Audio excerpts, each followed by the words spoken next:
What's up, people, and welcome back to Landon's podcast. I'm with my brother that I tolerate, Jeremiah, So, and my beloved dear friend, Traley.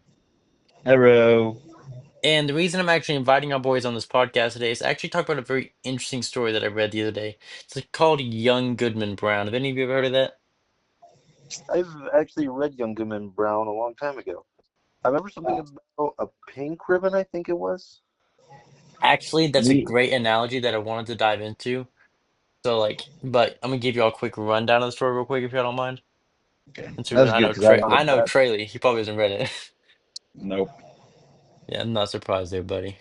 Not just messing you, but Young and Brown is like a short story written by Nathaniel Hawthorne that dwells into the themes of faith, morality, and the natures of good and evil. The tale follows a Goodman Brown, a young Puritan man who ventures into the forest one night, leaving behind his wife, Faith. As he journeys deeper into the wood, he encounters a mysterious figure who reveals the dark side of his community, showing him that many of the townspeople, including those he admires, are involved in what are sinister activities. The journey challenges Goodman Brown's beliefs and ultimately leaves him disillusionated with questioning the goodness and humility of his community. The story dives into powerful, what's the word I'm looking for? Powerful concepts, like I said, sin, good and bad, but the difference between social expectations or conflict and personal conviction we have to make. And it's honestly a very thought provoking topic when you really dive deep into it. Now, about that initial question you asked me, mind, what was it? Something about a pink ribbon? You heard about it? Yeah, it was something about a pink ribbon. I think it's supposed to like represent how the man looks at the wife, I think. Okay, yeah, you jogged my memory. Thank you, sir. So, like, at the beginning of the story, Goodman Brown is leaving into the woods and he keeps mentioning this pink ribbon that's in his wife's hair, flows in the wind. But when you come to read the story and really analyze it, that ribbon represents the purity, the honesty, and how he views his wife. Like the goodness in her heart and soul, like how significant she is to him.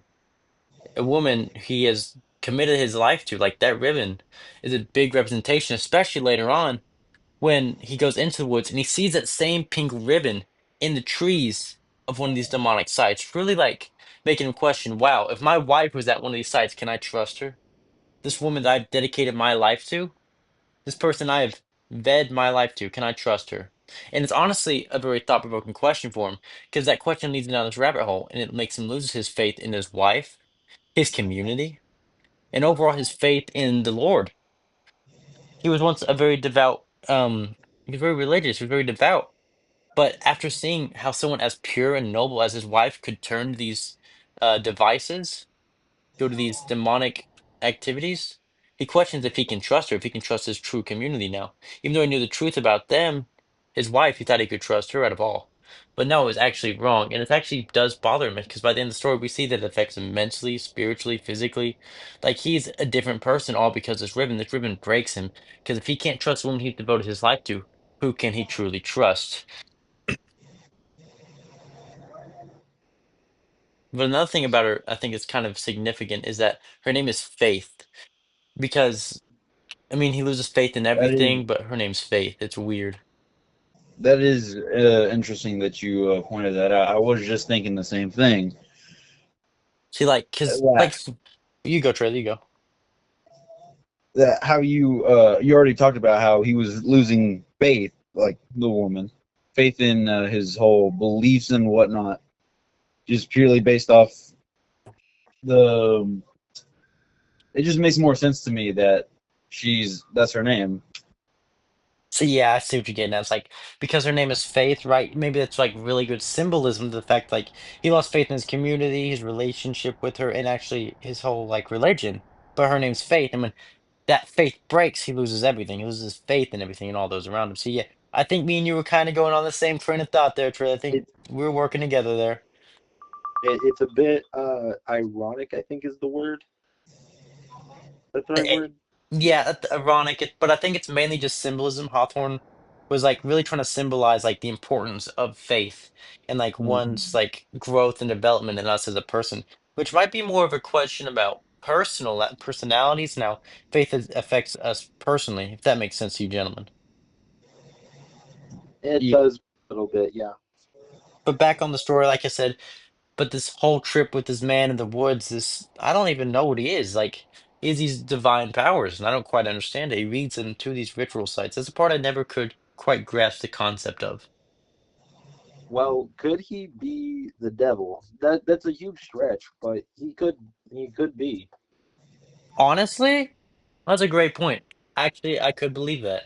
Or at least demonic in some way, shape, or form. If he has the power to take him into these woods and just truly show him these things. He's not there. Remember, these are flashes into the past. And then say that, but these are flashes to the past. These are views, visions, or views. Like, these aren't happening in the moment. Like, that has to be. You don't just have that power. You can't just do that as a human being. So, like, maybe it is devil. Maybe there's some supernatural power behind it. That actually is a very good conclusion, Mike. That's a great question. But a question for you boys, especially towards you, Jemai. Like, you read the story, in the past, like, what'd you think of it overall? Like, good, bad? The story overall, it was pretty good. Some parts I kind of got lost, but overall, at the end, it all kind of made sense and fit in together. Okay, good. There's Because still like, oh, I'm things sorry. as You go. well. You finish. I'm sorry about that. Yeah, there's still some things I was lost on, but See, and I nothing. get that. It took me several. I'm sorry. I'm just gonna yap for a minute, Naomi. Like I read through that story a couple times to truly like understand it and like read it, and I also did a little bit of research on Hawthorne Brown. His religion, and well, his or her. I don't quite remember. Don't judge me, people. It's like to truly understand where they were coming from and how this story actually appeared in their mind. What could have been the fundaments of their actual life, their childhood, the experiences they've had that made them encouraged to write this. What faith did they lose that changed them that much, or who did they see someone lose faith and it changed them that much? That was actually really important to me. But and I feel like the symbolism, because great, great author, great author. More works by them. We should read more works by them. But it's like I'm very intrigued by the work because they do use a lot of symbolism that just tends to hook me. But from growing up with you, Jeremiah, I do know that literary analysis is a little harder for you to understand. Yeah. Hey, Trey, you don't get to laugh like you're free to. Yeah, I know, I In the know. same boat. But gentlemen, I think we're about pushing the amount of time we have here. Thank both of you, Jeremiah, Traley, truly saints for this. All right, boys. Mhm. I say we call it a day. Go Raps. Hope you boys have a good night. All right. And thank y'all for listening to Landon's podcast. Bye bye.